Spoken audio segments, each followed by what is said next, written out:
नमस्कार दोस्तों, आशा करता हूं आप लोग अच्छे होंगे। और क्या हो रहा है, एक व्यक्ति की फ्रीडम ऑफ स्पीच को अगर दबाने की कोई सरकार कोशिश करेगी, इस तरह का एक्ट लेके आएगी जिससे एक व्यक्ति की जो आज़ादी है, आप सोशल मीडिया पे जो लिख सकते हो, जो कह सकते हो, उसकी आज़ादी को अगर कोई आपको दबा रहा है तो क्या वो सही है?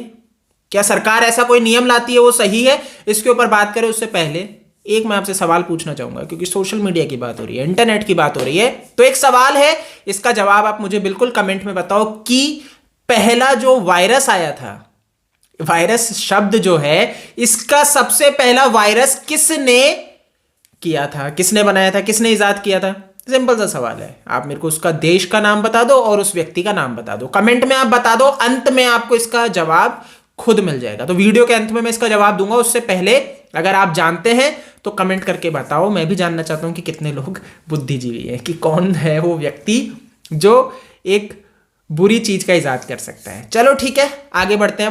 अब अपना जो विषय है आज का वो ये है, केरला एक लॉ लाता है, एक एक्ट लाता है, केरला पुलिस एक्ट के अंदर 118 ए सेक्शन, जिसके अंतर्गत वो कहता है कि अगर कोई भी व्यक्ति सोशल मीडिया पे किसी व्यक्ति को हैरेस कर रहा है, कुछ बुरा कह रहा है, उसके बारे में इवन कोई कमेंट कर रहा है और इसके ऊपर केस होता है, तो सेक्शन 118 के अंतर्गत उसको गिरफ्तार कर लिया जाएगा। 5 साल की या तो जेल हो जाएगी या फिर 10,000 का हो सकता है, या फिर दोनों ही।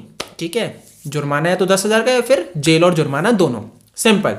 तो ये चीज ये लेके आते हैं, इसके ऊपर बड़ा विरोध होता है। अब भैया केरला में किन की सरकार है? लेफ्ट की सरकार है, ये चाहेंगे। ये उदाहरण था, ये एक मिसयूज ऑफ पावर देना था पुलिस को कि कैसे वो इसके अंतर्गत सरकार के खिलाफ, पुलिस के खिलाफ बोलने वालों की आवाज को दबा दे, रोक दे। तो इसके ऊपर रोष हुआ, बहुत ज्यादा रोष हुआ। इवन इनका जो अलायंस है, इन्हीं के भैया पार्टी के लोग इसका विरोध करें। तो इसके बाद अभी क्या हुआ, इन्होंने होल्ड कर दिया है।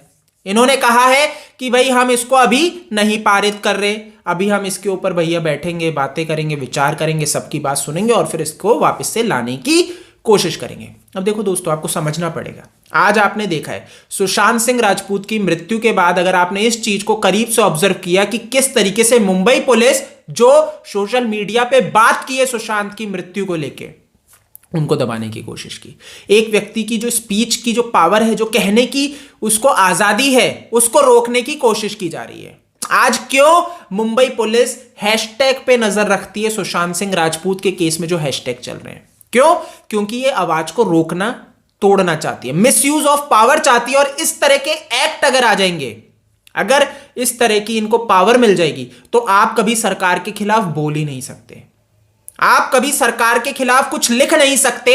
अगर आज कोई व्यक्ति बेबी पेंगुइन शब्द यूज करता है और उसको गिरफ्तार कर लिया जाता है, तो यह एक्ट इस चीज को सही ठहराने के लिए, ये एक्ट यही बोलेगा कि अगर आपने कल को इंटरनेट पे किसी चीफ मिनिस्टर के बेटे को बेबी पेंगुइन कह दिया, तो आपको गिरफ्तार करना सही है, आप गिरफ्तार कर सकते हो। मुंबई पुलिस के पास पूरी आजादी है कि वो पावर का मिसयूज कर सकती है, या XYZ केरला पुलिस को ये आजादी है, ये एक्ट कहता है। तो इस तरह के एक्ट अगर आ जाएंगे, धीरे धीरे अगर एक स्टेट में आएगा, तो आप मान के चलो सारी स्टेट्स इसको धीरे धीरे अपनाने लगेंगी। और अंत में जो हम कह रहे हैं, जो हम कहते हैं ना कि भाई एक व्यक्ति की जो आजादी है, एक व्यक्ति जो कि सच बोल सके, लिख सके सोशल मीडिया पे बिना किसी डर के, उसकी आवाज को नहीं तोड़ा जाए, तो ये क्या होगा? आने वाले समय में आप नहीं बोल पाओगे, आप सरकार के खिलाफ नहीं बोल पाओगे।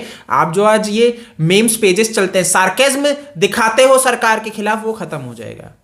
यही इस चीज को दर्शाता है। तो अब इनको भैया जब खानी पड़ी, इन्हीं को और बहुत रोष हुआ, तो इन्होंने अभी क्या, अभी रोक दिया। बट मैं आपको बता रहा हूं, ये फिलहाल के लिए होल्ड पे रखा गया है, इसके ऊपर बात आगे होगी। और आप मान के चलो, अगर आपने आज इन चीजों का विरोध नहीं किया ना, क्योंकि इन्होंने क्या कहा है, इन्होंने देखो हथियार भी कैसे चुनते हैं, आप ही का भला करने का कह के हथियार चुनते हैं। इन्होंने कहा है वुमेन के खिलाफ, चाइल्ड के खिलाफ सोशल मीडिया पे जो अब्यूज होता है उसको रोकने के लिए हम लेके आए हैं।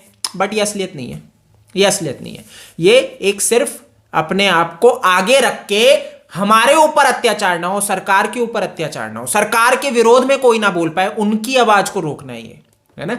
वुमेन कार्ड खेल के, बच्चे के चाइल्ड कार्ड खेल के कि इनका सपोर्ट करना चाह रहे हैं हम, तब जाके ऐसा नियम लेके आ रहे हैं। नहीं तो ये अगर करना चाहते ना, जब एक व्यक्ति YouTube पे किसी महिला को गाली दे रहा है, तब आपकी सरकार कुछ नहीं बोल रही है, तब आपका प्रशासन कुछ नहीं करता है। जब वो महिला कानून अपने हाथ में लेके उसका विरोध करने जाती है महिलाएं आपस में मिलके, है ना, तब आप एक जरिया अपना लेते हो कि भाई हम वुमेन की सेफ्टी करना चाहते हैं। तब ये सरकार एक जरिया अपना लेती है कि हम सेफ्टी करना चाहते हैं इसलिए ऐसा कानून ला रहे हो। तो आपको समझना पड़ेगा दोस्तों, केरला का जो ये एक्ट है ये आपको उदाहरण के तौर पे ये बताता है कि धीरे धीरे ये चीजें अगर आ गई तो आप जो बोलने की आजादी रखते हो वो बिल्कुल ही चली जाएगी। ये जो तानाशाही जिसके ऊपर आज हम बात कर रहे हैं कि किस तरीके से आपको बोलने से रोका जा रहा है, कि तानाशाही चल रही है, कि मक्खी की तरह जब संजय रावत जी ताली बजाते हैं और कहते हैं मक्खी जो मसल दो, है ना, जो एक मक्खी भिन भिन है उसको मसल दो, तो हमें ये मक्खी बता रहे हैं कि आज अगर हम कुछ कहेंगे इनके खिलाफ तो ये हमें मसलने की पावर रखे। तो ये इस तरह के एक्ट लाने चाहते हैं और अगर आपने ऐसे एक्ट का विरोध प्रदर्शन नहीं किया तो आपको दबा दिया जाएगा। आपको सिंपली ये दबा देंगे। आपको ये चीज क्लियर हुई हो, मैं उम्मीद करता हूं कि क्लियर हुई होगी कि इस तरह के एक्ट बहुत ही ज्यादा आपके लिए घातक है। और जहां पे भी डिक्टेटरशिप रही है ना, जिस भी देशों में डिक्टेटरशिप रही है वो कभी नहीं चाहेंगे कि आप फ्रीडम आपको रहे, कभी नहीं चाहेंगे।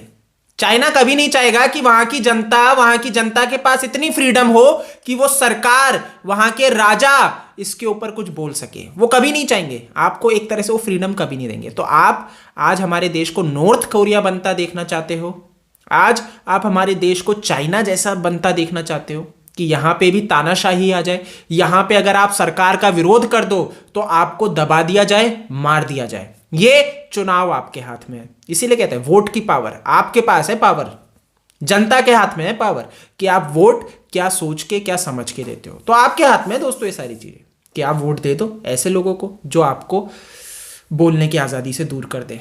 नहीं होना चाहिए, है ना। अब हम आ जाते हैं हमारे विषय पे कि भैया जो स्टार्टिंग में मैंने सवाल पूछा था, मुझे उम्मीद है आपने जवाब दे दिए होंगे और बिल्कुल सही जवाब दिए होंगे। तो 1986 में ये पहला वायरस आया था जिसका नाम था ब्रेन। और कौन लेके आया था सोचो आप, पाकिस्तान जैसे देश ने एक वायरस बनाया ब्रेन, और दो भाई थे, एक तो अमजद और दूसरा बासित। दोनों ने मिलके ये वायरस का इजाद किया।